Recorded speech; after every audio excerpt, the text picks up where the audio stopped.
What's up, guys, and welcome back to the Broccoli Roast. This show is brought to you by the Gut Summit. It's a live one-day event all about your gut health, coming to Perth, Sydney and Adelaide over the next 6 months. Make sure you check it out at kalebrock.com.au/Gut Summit. And don't forget, I've also got my new kids book coming out. It's a kids book all about gut health, and it's called Mandy, Microbe's Big Gut Adventure. It's a really cool book. It's really colourful. It's super cute. I'm really proud of this one. To stay up to date, simply just stay subscribed to the channel and follow me on Instagram at kalesbroccoli. Today I've got my friend Nic Laidlaw from Balance Studio up here in Avalon, Sydney's Northern Beaches, and we pretty much just had a chat about life. We chatted about principles of health which we follow, which we think allow us to live our lives to the fullest. We talked about surfing, flow state, pushing the boundaries, gardening and its sort of analogous congruencies with health and well-being, and a whole bunch more. There's some funny moments in there as well. We had a watch of some funny CrossFit fails, which is always very hilarious. Please don't try those things at home, and please don't think we're just taking the piss. It is kind of dangerous what some of these people are doing, but it is funny at the same time. Here's what's coming up. The huge elephant in the room that I think everybody's missing is that we have people thriving off a vegan diet. We have people thriving off the complete opposite, like a carnivore diet or paleo diet. The answer is the human body adapts and your gut microbiome adapts. I think that diet just needs to be put in its place.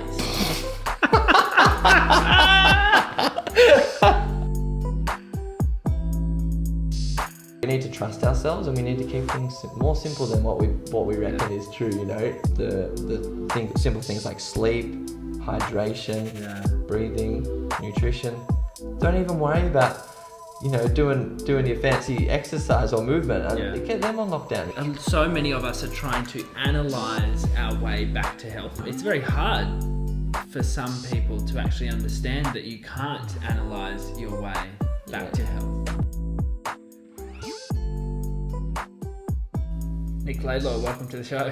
Thanks, Kale. Good to be here. It is. It's your first time in my house. That's right. I like the digs. It's like good. it? Yeah, I think as enough greenery can really open up any urban space, and I like it. It feels like you can breathe in here, and there's a good outlook. Lots of sunshine. You got your little veggie patch out the front, which is inspiring. I just started my own veggie patch as well. Well, so you were growing from seed, right? Yes. So I ended up capitulating, and I went to the market and just got the sprouts. Because I was just like, because I think I tried a batch and it was too cold, and I left them outside. I was like, no, I should have done it inside. Well, it's a funny one. We did some seedlings like straight into the ground, and then the seeds we put. Our friend Tommy, who's a permaculturist, he just said they only need, when they're first, because I'm a total rookie at this as well, but he said when they're germinating, they don't actually need sunlight, they need warmth and they need water, because until they photosynthesize. So just putting him on top of our fridge and watering him every day and taking him out outside and stuff was like perfect. You should see him now; they look so good.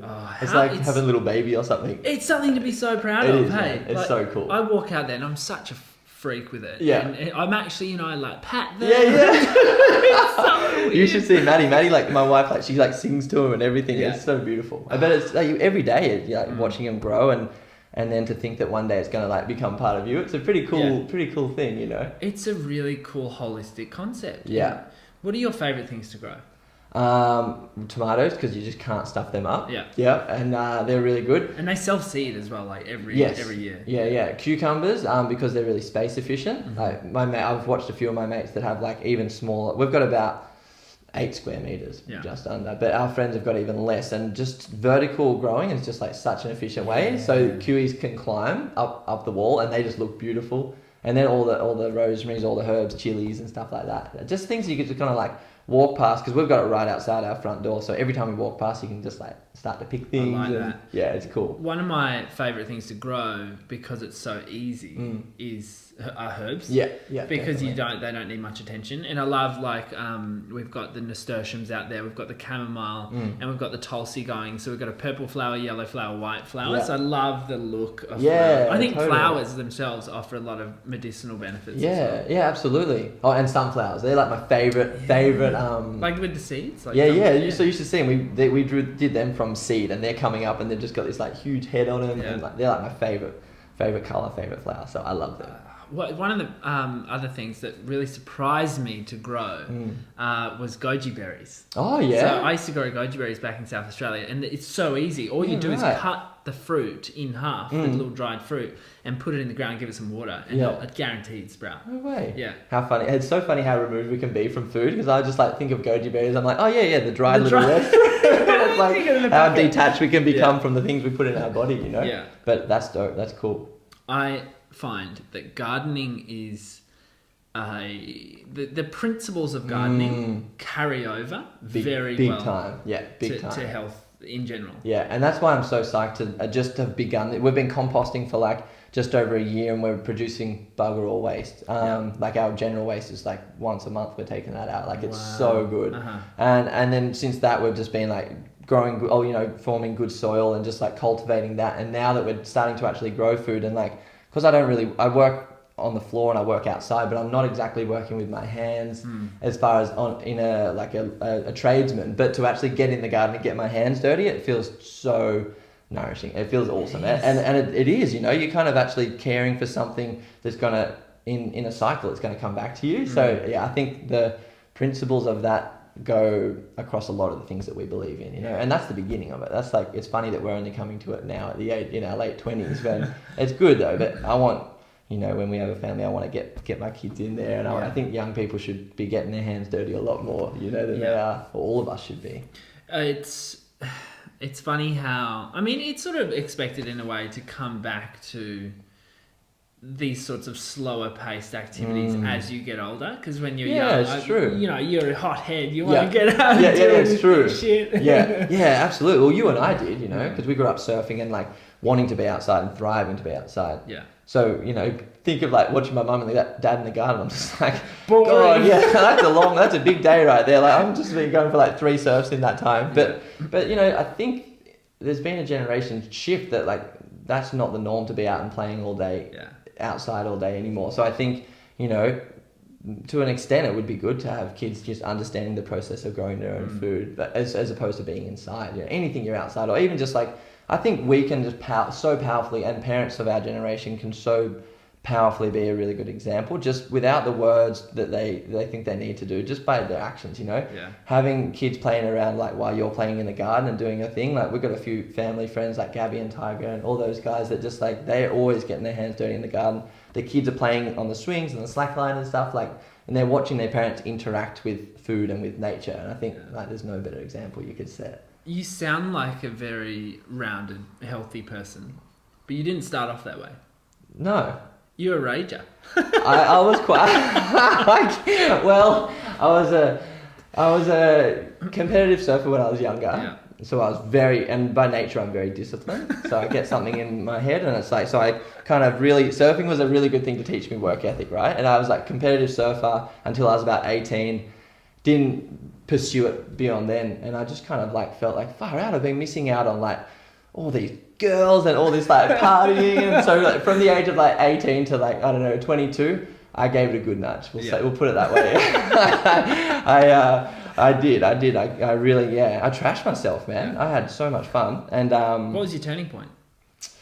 I had historically, from when I was about 12, I noticed that I had like a pretty high level of anxiety. Yeah. And then, so I was kind of working through it when I was in high school. A few events led me to have like pretty strong anxiety, like panic attacks quite regularly and all those kind of things. And it was not a place that I wanted to be, not a place I felt comfortable. And at that time, that was around 2002 onwards, I felt there wasn't that much being spoken about, and I was like very extroverted to my friends and at school and in the surf community and all that, but inside I just felt like the biggest freak. I was like, far out, I'm waking up every morning wanting to go surfing, and I've got this like panic attack running through me. And then when you start getting on the piss and all the other extracurriculars or whatever that we tend to do, that just it feeds the anxiety. So the day after you have a big night, it's just like, oh my God, what did I say, what did I do? And now it's like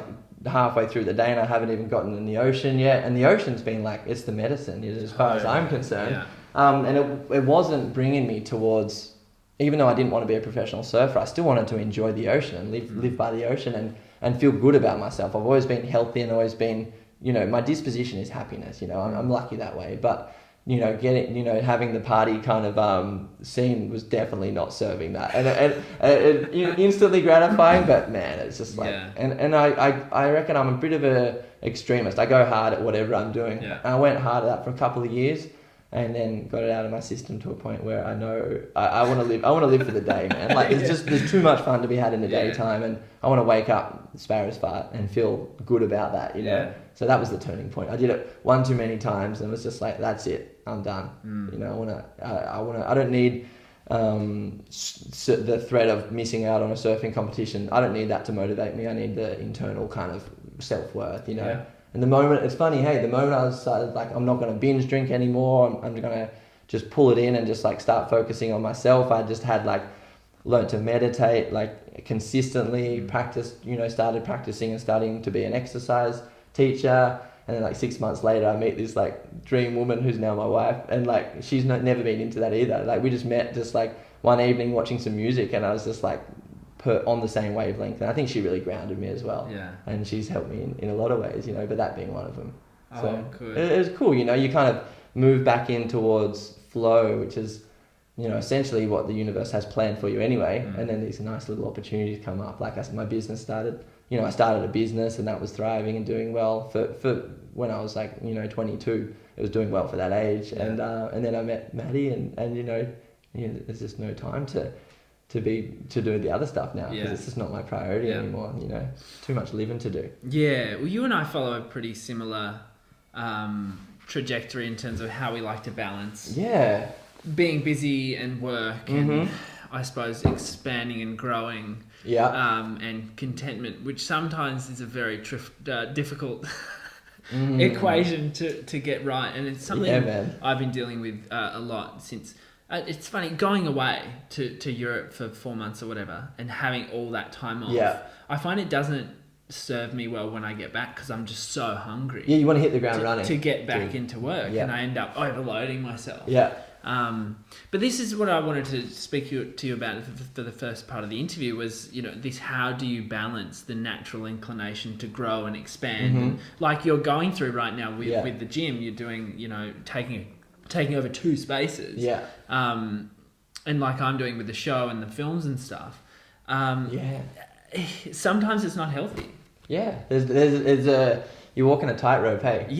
I found the same way. I can really relate to you, because I went to Indo earlier this year and just stayed on this beautiful health retreat, and I was teaching movement, so I was working a few hours a day, but surfing my brains out, which was really fun and really satisfying. But after about a month of that, I was like, far out, I'm really ready. Like I feel like I'm not stepping into my purpose enough, because so then I got home and just like hit the ground running, and I felt like I totally overloaded myself.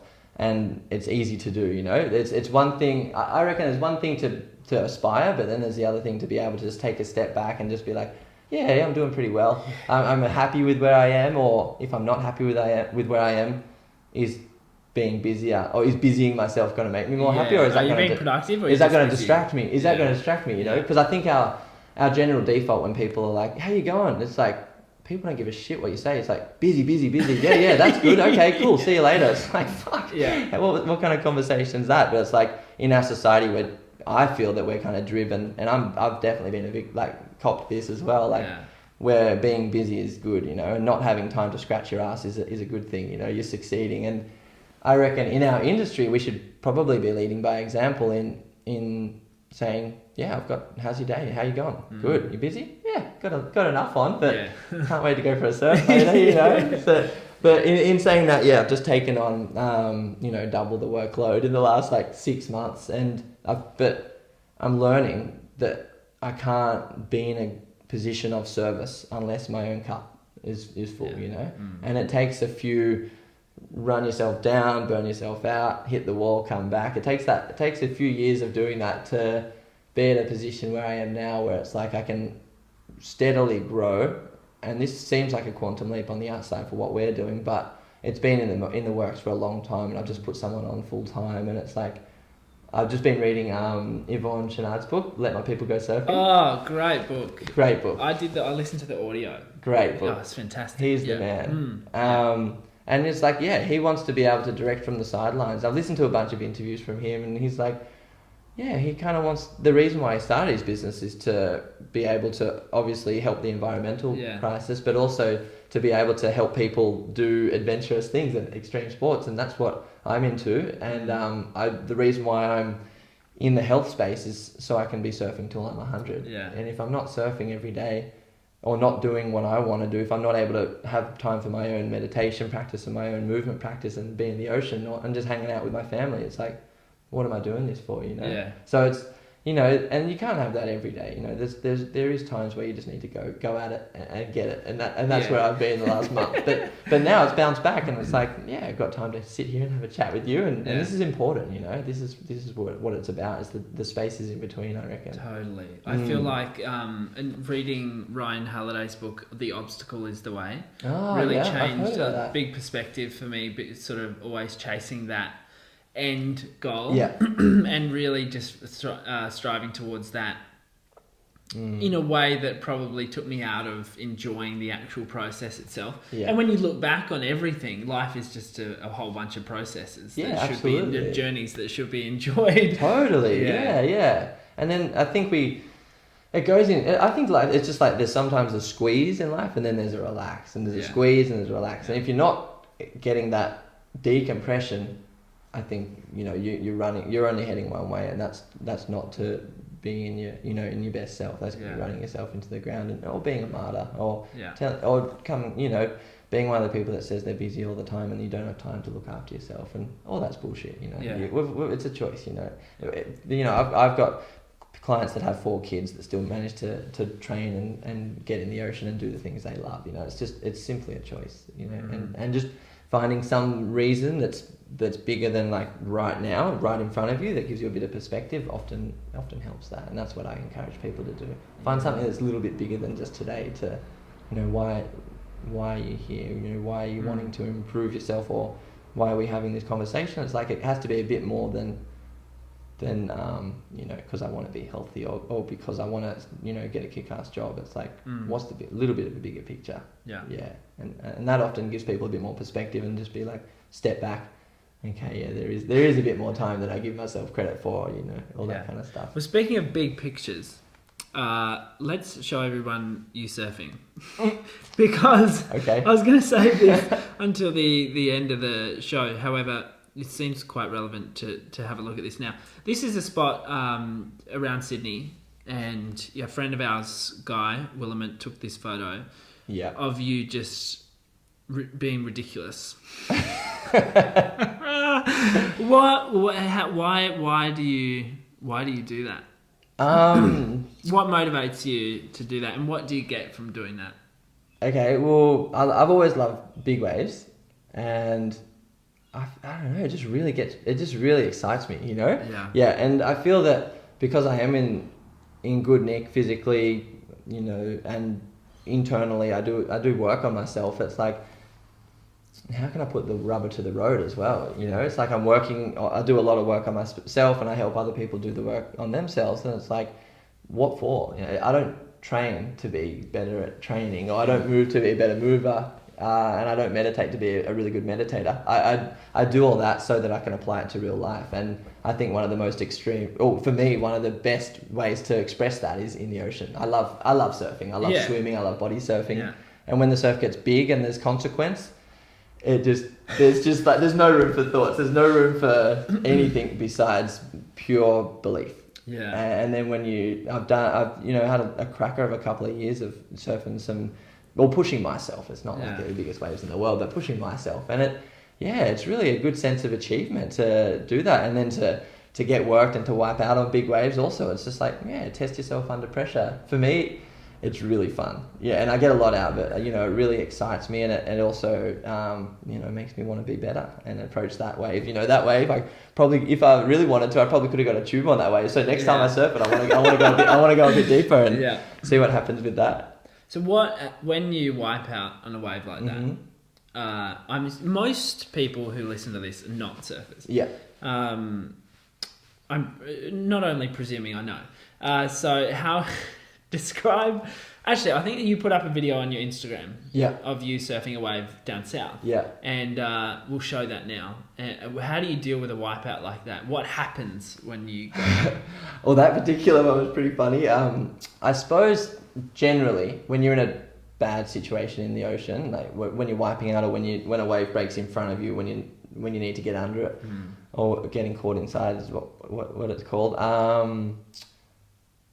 The training I do with my breathing and the training I do in the ocean when I'm body surfing is just to completely surrender. Yeah. You know, completely just relax. And it's hard to do because you're being shaken Yeah, around. yeah, it's violent. Yeah. You know, and so you just need to trust in everything that you've got with you, which is your body. You know, trust in your body, trust that you've got this on lockdown, and just completely surrender. Yeah. And it's very contradictory as well. But when you're in the moment, if you know you're supposed to be there, then it's okay. But I've had times where I've panicked for sure. You know, I got my leg rope caught under a rock one time, and I thought I was definitely going to drown. You know, I came up, by the time my leg rope broke, detached from my surfboard, I was just vomiting in the channel and pretty much crying all at once. I just didn't know what was going on, you know, because I fully panicked. Yeah. So there is only a certain amount of relaxation you can do, but on a whole, I just try and keep myself calm. Just, I've got this, you know, just be soft. I just try and be like a jellyfish, you know, and again, that's when the worst of it happens, and you come up and you're okay. It's like, oh, nice, you know, that's good.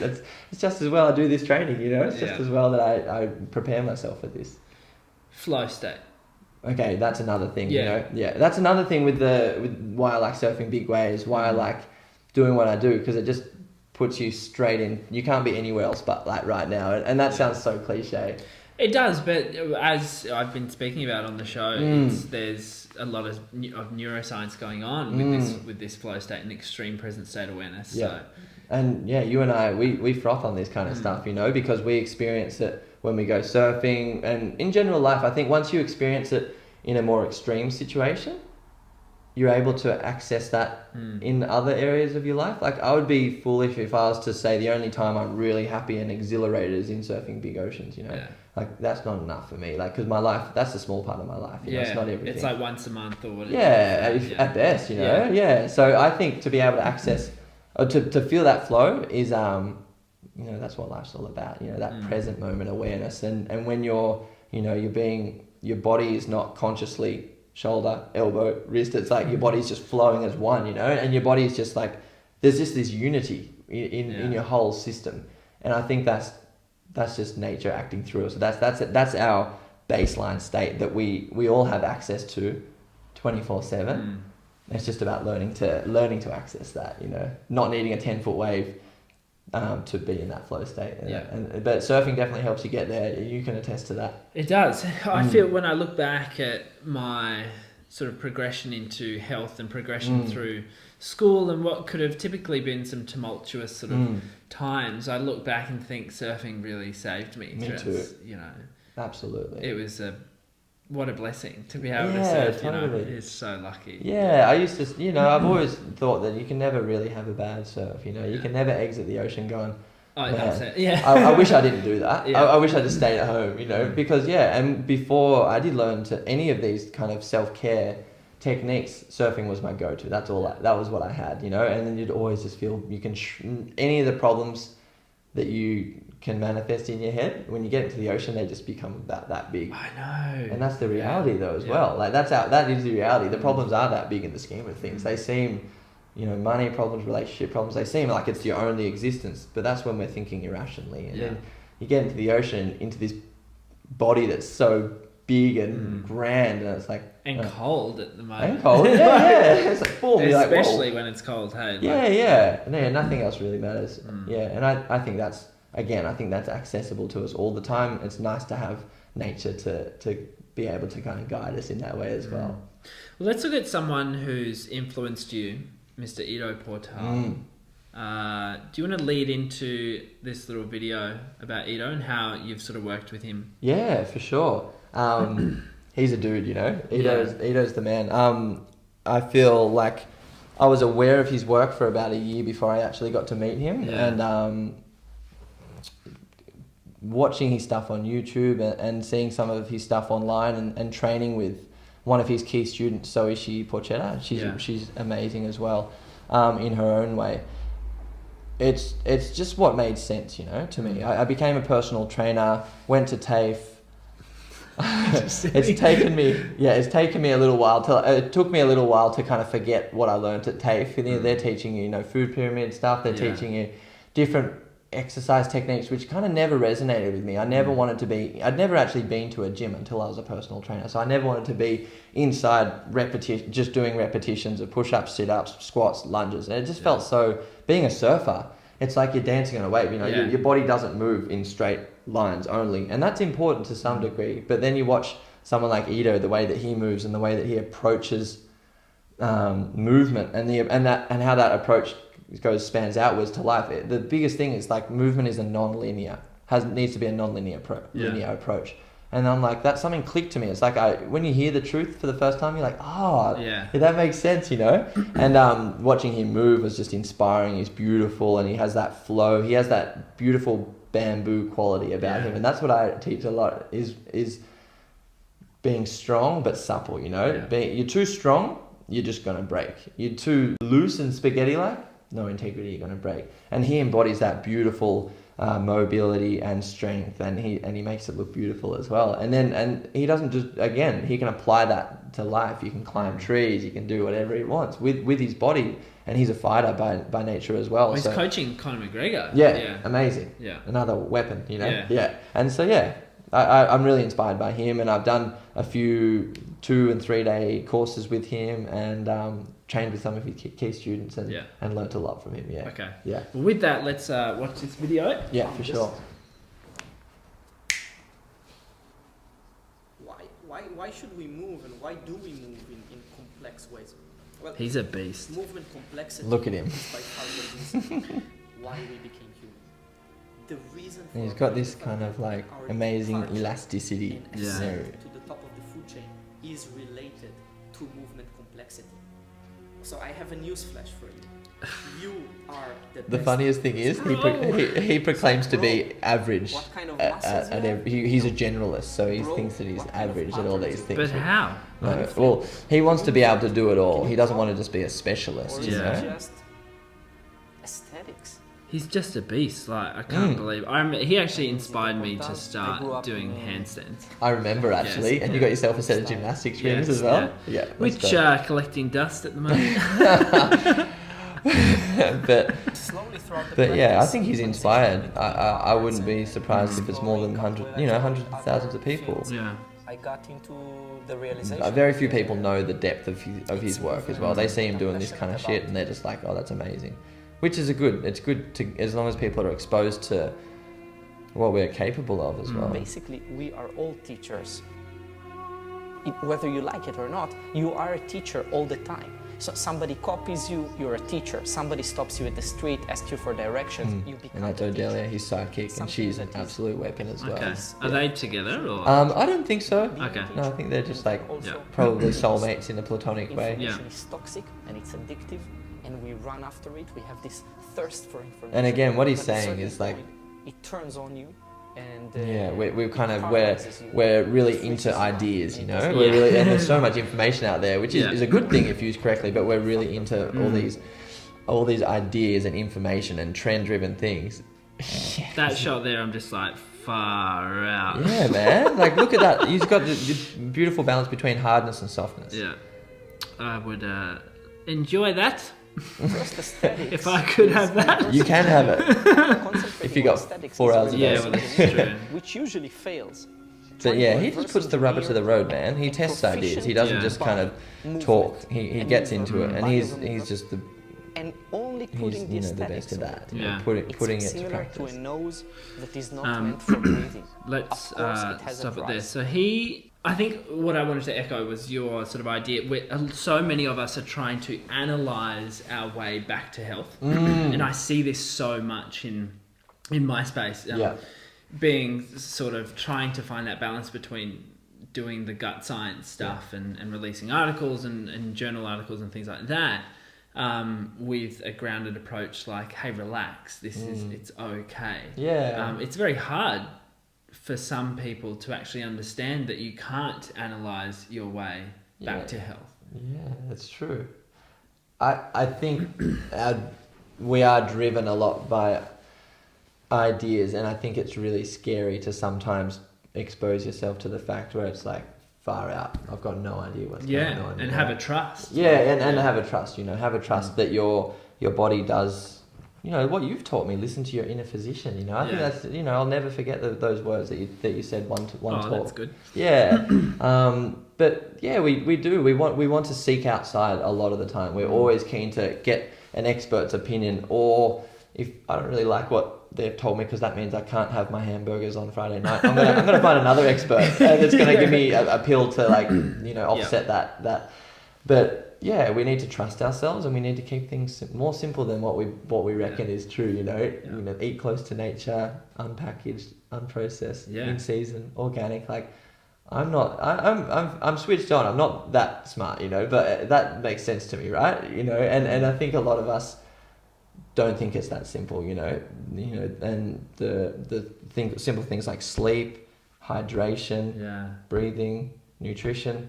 Don't even worry about, doing your fancy exercise or movement, and get them on lockdown. Just breathe for 5 minutes in the morning and the evening, and then see how you feel. Because we get up and we go and we're on, and we don't stop until we hit the pillow and we crash. And I think that's a hard way to be, because our nervous system is constantly in that heated position and that fight or flight state, and there's no room for rational thoughts when we're in that state either. So I think get rid of the ideas for a little while, peel things back, make it simple, and see if you can cool your system down more than anything else. I think people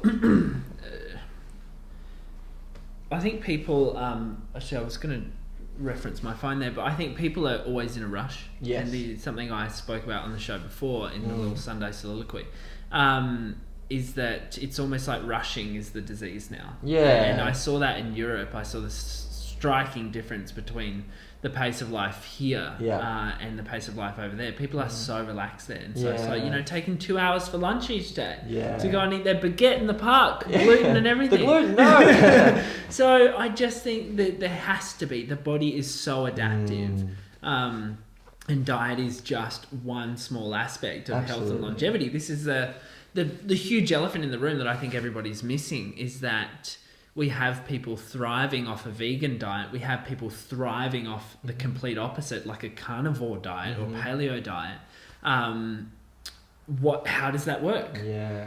The answer is the human body adapts, and your gut microbiome adapts. Yeah. And then, I think that diet just needs to be put in its place. Yeah, absolutely. Yeah. I don't think there's one of those principles we've spoken about that is the definitive, No. At all. I think it's a combination of all, and it's what's going on between the ears affects things more than what we'd like to admit as well. And there's ways to not control that, but there's ways to be able to calm that down. And one thing is to slow down, which can maybe sometimes be a bit scary, because we always like to have some form of entertainment on the phone, listening to something, watching something, talking to somebody, and there's very little time to really get to know yourself in that when you're living at that pace. But I think that would be the first step as well. It's just it's like you said, we're always in a rush, and we can both fall into that. Yeah, we're not perfect. I'm not saying I'm on my soapbox saying no, I never rush. But I know that my body doesn't like it, and I know that my digestion doesn't like it. I could be eating some beautiful, organic, slow cooked, anything or everything that we eat is, pretty much the best food you could get. But if my headspace isn't right, and if I've got too much on my plate, and if I've got thoughts that are not serving my dreams, how's that food going to assimilate and make me the best version of me? It just doesn't work like that. I love it. Let's jump to a little Sunday soliloquy. This is my little philosophical rambling segment. Okay. And we'll come back and we'll enjoy another funny video with Nic.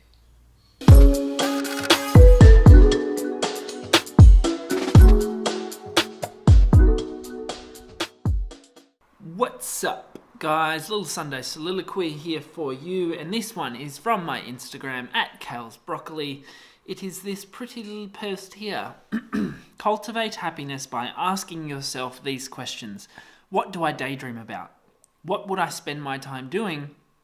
if money weren't an issue? And then go do more of that. Oh, so philosophical, I know. But, asking myself these questions has been such a powerful tool for me to create a life that's really in alignment with my values, and thus subsequently cultivate a certain amount of happiness each and every single day, fulfillment, and a feeling of freedom and joy. I think too many of us are really obsessed with the have-tos in life as opposed to the want-tos. When you ask people what they truly want to do and want to spend their time doing, it's not sit under artificial lighting with artificial air and work for someone else in a dull job which doesn't allow any creativity. Normally it's, I want to spend more time with the kids, I want to spend more time surfing, I want to spend more time outdoors in nature, gardening, I want to go on walks, I want to be creative, I want to paint, I want to film, I want to act. And my whole point with this is do more of that. Your happiness depends on it. Your future self depends on it. I think some of the biggest moments in my life, which have led me to live a life that I'm extremely happy with and in control of, have been very scary ones. They've resulted from asking myself these questions. What do I daydream about? Surfing, making movies. What would I do if money weren't an issue? Surf and make films. There's not much else. So my task for you this week, my challenge for you this week is to ask yourself these questions. What do I daydream about? What would I do if money weren't an issue? And I'm actually going to extend this. I want you to post about it on Instagram. I want you to post about it and say, I dream of this, or I do this, or just in some roundabout way, reference these questions. And I hope that it can provide you with some clarity, which will, again, subsequently increase the amount of happiness in your life and increase the alignment between your reality and your highest values. This was Sunday Soliloquy. If you want to join in on my philosophical rants over on Instagram, it's @KalesBroccoli. Let's jump back to the show. Let's talk about probiotics for a second. My absolute favourite probiotic is this one here. It's called ProGood, and it's a symbiotic mix, which means you get prebiotics and probiotics in the same pack.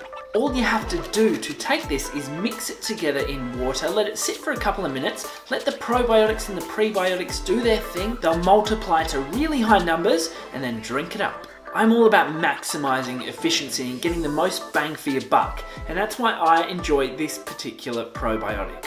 Get yours at nicelife.com.au, and remember you can get free shipping on your first order with us simply by entering the discount code BroccoliRoast.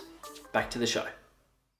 What do you think about the idea of being happy, and the idea that it's sort of like Alan Watts' philosophy of, what do you think about all the time? What would you do if money were not an issue? Yeah, well, they're questions I ask my clients all the time. Yeah. When someone comes through the door, what do you dream about? Why are you here? It's like, I want to lose weight. I want my back to stop hurting. It's like, okay, cool. That's definitely important things. What's overarching that, Why do you reckon your back's in bad nick, And I think happiness is a cornerstone, since we're here to talk about it, happiness is a cornerstone of health. You don't see, that doesn't work any other way. So yeah, man, I think, and it's important, both of those things are part of where we've all come from, being children. When we're kids, we get to do what we want, and we're allowed to daydream, and for the most part, and we're allowed to not have to, a parent doesn't go burden a 3-year-old saying, man, we got some money problems. Yeah, shit's about to hit the fan. We don't have that. As kids, we don't have those problems. So we're free to kind of answer those questions and act on those questions with our answers. And the state of a child is present moment awareness more often than not. So I think play is a big thing, and daydreaming and isn't as whimsical as what it might seem. I think it's very important. Yeah. I love it. Does that make sense? Yeah, it does. We've got a video to look at. Let's watch this video and premise it with the fact that you are a holistic trainer. Oh, right. I forgot we were doing this.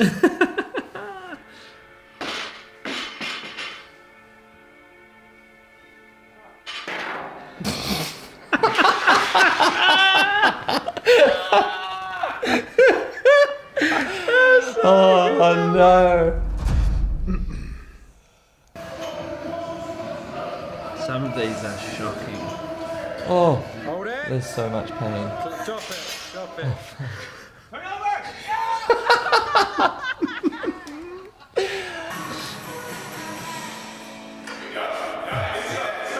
over! Oh my god. This is fucked. How, yeah. Did you hear him saying up? Yeah, up? I did. Is that not malpractice? Oh. You had that. Yeah. Oh gosh. Oh.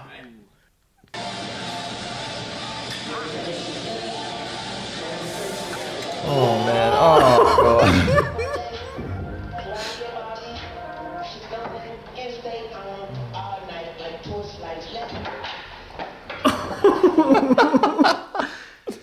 Oh no.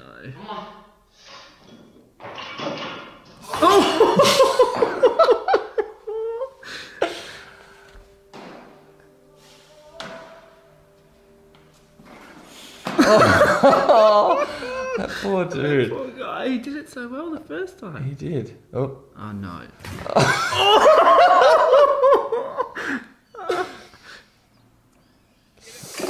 Oh. Fuck, man. That's a disc bulge right there. Oh.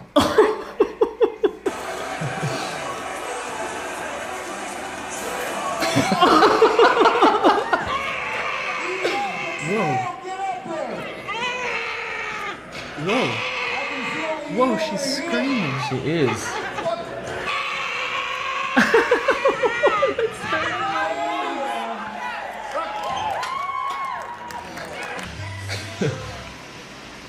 Oh, dude. This is not nice. It's so funny.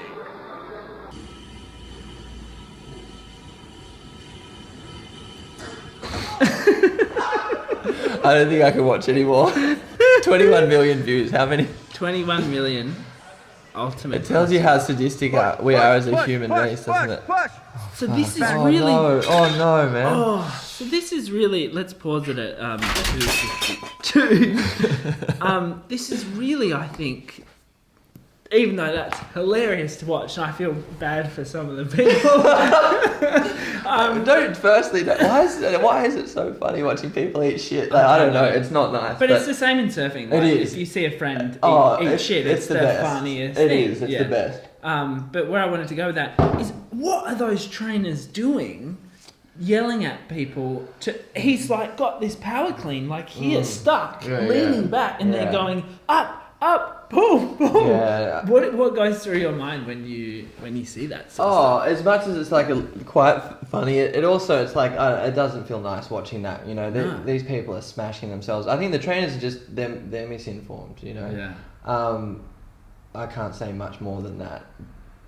I don't know. It's not good. It doesn't make me feel good to watch because none of them have got any fucking idea what's going on. Yeah. You know, like it's one thing to push yourself. I think our human nature is conducive to evolution, right? So to push yourself is great. I don't just sit in the room and just stretch and muzz out all day. I think it's great to push yourself, but yeah, well, you and I have done deadlifts and squats absolutely. and regular exercise. Yeah, it feels good lifting heavy stuff off the ground, right? Yeah, I think that's great. And for your hormonal system, for your back health, great. Lifting's great. Lifting's one part of my movement regime. It's not all. And I think people that get obsessed, just like yogis, I think people that get dogmatic about any approach, they're missing a huge slice of the action, and a huge opportunity to explore creatively what their body's capable of. People tend to be doing what they're really good at. So, you usually see CrossFitters, buff dudes and buff chicks doing CrossFit, long and lean dudes and chicks doing yoga, because that feeds the ego and that serves them for that purpose. The question, what are those trainers thinking? I've got no idea. What are those people thinking again? I think they're misinformed, you know? I think just like you were talking about before, we're in a rush. Yeah. We've always got somewhere to be yesterday, and we've always got these goals to meet because that other person's doing it. That other chick put this on Insta Yeah. and she's got a six pack, and it's like, why don't I? You know. Yeah. And I don't think the method has enough. There's not enough respect for the process. And I think because we're really in our society, we're really keen to be instantly gratified, and you know, working on your alignment and making sure you've got some good stability in your inner unit isn't as trendy and isn't as gratifying in the short term as that kind of stuff. But you know, you see that some of those are serious injuries that we just watched take place. There's like some, you know, prolapse discs going on. Yeah, it's totally dangerous. You know, absolutely dangerous, and really, it's negligent on a lot of people's behalves, and that's, you know, that's less instantly gratifying because they're not going to be able to move for 6 months. And the bummer is that they're probably going to go back and do the same thing that what got them into that process. I've seen it. I remember being at a gym, and I will say that not all CrossFit gyms are like this, and you guys know that. But I was in a CrossFit gym once, and I saw someone that I knew doing snatches, I think, and midway through the snatch, it was like, oh, my back. But then another snatch, like straight away. Far out. Yeah. It's this illogical approach. And again, it sort of comes back to that we're not listening to our body. I was just and we'd rather follow the rules than listen to logic. Yeah, absolutely. It's crazy. Yeah, it makes no sense at all. What do you find are the main issues, and what do you find, how do you differentiate? Or how do you differ? Between quality... Between that style of training and what you do. I know you just sort of went through that strength is just one part of it. Yes. But more tangibly speaking, and maybe we can pull some footage from your YouTube channel. Yeah, for sure. What does a typical training day look like for you? Depends what I'm feeling, man. Yeah. If I've had a great night's sleep, my body's nourished, I've got plenty of time on my hands, maybe I will do some I'll prepare my body, you know, so joint preparation is important, you know. I'll prepare my body, I'll stretch the areas of my body that are tight, I'll get moving the areas of my body that, you know, that have been a bit stagnant, and then I'll prime my body, you know. I might have a little play around, a little crawl around on the floor, I'll do something that requires some level of skill, so that'll really drive my nervous system. Again, bringing you into that present moment awareness as well. So you're not thinking about your shopping list. You're thinking about, oh, how can I do this movement and this complexity in this movement? How can that be happening right now? And your body's feeling it. And I'm listening to my body all the while. If I've got heaps of energy, maybe I'll lift some weights and I'll feel good about that. And then I'll do like 5 minutes minimum of breathing at the end of that. And I'll train up for an hour. If I'm having heaps of fun out in the park with some mates, we'll do some slack lining and we'll train we'll move and hang out and play for like 2.5 hours. But I'm not, you know, pushing it uphill the whole time either. It's you know, there's contraction and then there's relaxation, you know, and I like pushing myself to my best, but I'm not going to do it. If I wake up and I haven't slept very well and I've got a lot on my mind, a lot on my plate, maybe I'll just do something playful. Maybe I'll go outside and put my gymnastics rings up around a tree and practice some different stuff, some different skill-based and strength-based stuff, and I'll have a lot of fun doing that. I'm still pushing my body, but maybe I'll be training for half an hour instead of an hour and a half. And somewhere in between, I love I love getting my body weight to strength to weight ratio is like a good thing for me. I'm not a big guy, you know. I don't need to lift 200 kilos to feel like I'm stable. But I want to be able to control my own body weight. So I love playing with gymnastics rings. I love playing on the floor and crawling around and getting more connected to the floor, because I think as a whole population, we don't know how to. We're on a couch. You know, this is a comfy couch and we're relaxed. We don't have too much back support, but we're sitting all the time. So being on the floor and being malleable and being soft against something that's hard is really important. And I like playing around with different tools like the Swiss ball and like lifting weights as well. I'd say it's a pretty rounded approach. I'm not a beast. I just like feeling good in my body, and I like being pain-free, and I like having energy to do what I love, which is surfing, body surfing, slacklining, all of those things, you know. And is surfing your number one then? Absolutely. Yeah, that's the reason why I do most things. Yeah, okay, good. Same. That's the reason why I do most things, you know. It's because I want to be surfing till I'm 100. And that's pretty much my dream if someone asks me that. And every choice I make has pretty much has its origin of being able. Surfing's my way of playing. It's my way of dancing. It's my way of expressing myself. And we all have that. You know, my partner, her way of doing that is art, and many ways of different expression of that. And she also likes surfing and dancing as well. But you know, that her if someone was to ask her that reason, you know, she chooses to be healthy and make the right decisions because she wants to be as creative and clear-headed as possible. And you surfing, me in the ocean has something to do with the ocean no matter what. What do you think of the way surfing's going? And the reason I want to I just want to talk about this with you because I watched the Surf Ranch Pro. So for those of you who don't know, surfing has just had its first wave pool contest, whereas previously surfing was done in the ocean with the best conditions possible. This is a way to sort of overcome that and control the environment and pretty much produce waves on demand. Yeah. What did you think of it? I found it boring. Yeah, me too. Yeah. To be honest, I think it's cool. I think there's just so many different elements of surfing as well, and so many different ways to ride a wave, which is great, and I love it all. For me personally, it doesn't get me going watching a wave pool, but far out. I think it'd be fun to do. Oh yeah, I would love to have a crack at that thing. Yeah, for sure. And I think Kelly Slater, who's the innovator behind that, he's such a weapon. He's so intelligent. Such a king. He's such a king, So I couldn't. I'd feel bad dissing it, but just because I have so much respect for him and his greater vision, which is to ultimately let everyone experience riding a wave, which I think is pretty cool. Yeah. Watching a surf comp, I watched a couple of waves and it was boring as batshit for me.